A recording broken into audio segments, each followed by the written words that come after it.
Christmas മംഗളങ്ങൾ എല്ലാവർക്കും നേരുന്നു. യേശുക്രിസ്തുവിന്റെ ജനത്തെ ഓർമ്മിപ്പിക്കുന്ന ദിനമാണല്ലോ ക്രിസ്മസ് ആയി നാം ആഘോഷിക്കുന്നത്.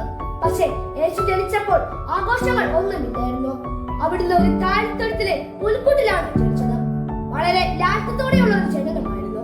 ആ ലാളിത്യമാണ് നമുക്ക് വേണ്ടത്. നമ്മുടെ ഹൃദയമാകുന്ന പുൽക്കൂട്ടിലാണ് യേശു ജനിക്കേണ്ടത്. അതുകൊണ്ട് നാമും നമ്മുടെ ഹൃദയം വിശുദ്ധീകരിക്കാനാണ് നാം ശ്രദ്ധിക്കേണ്ടത്. ദൈവം നമ്മോട് പറഞ്ഞിട്ടില്ലേ, നിന്നെ പോലെ നിന്റെ അയൽക്കാരനെ സ്നേഹിക്കണമെന്ന്. അങ്ങനെയുള്ള ഒരു ഹൃദയവും മനസ്സുമാകട്ടെ ഇപ്രാവശ്യം നമ്മുടെ പുൽക്കൂട്. താഴ്ത്തൊഴുത്തിലെ പുൽക്കൂട്ടിലല്ല, നമ്മുടെ ഹൃദയമാകുന്ന പുൽക്കൂട്ടിലാണ് ഈശോ ജനിക്കേണ്ടത്. അതുകൊണ്ട് ഹൃദയമാകുന്ന പുൽക്കൂട്ടിലെ ഉണ്ണീശോയുടെ ജനനത്തിന് ഒരു ഹാപ്പി ക്രിസ്മസ് പറയാം. എല്ലാവർക്കും നന്ദി, നമസ്കാരം.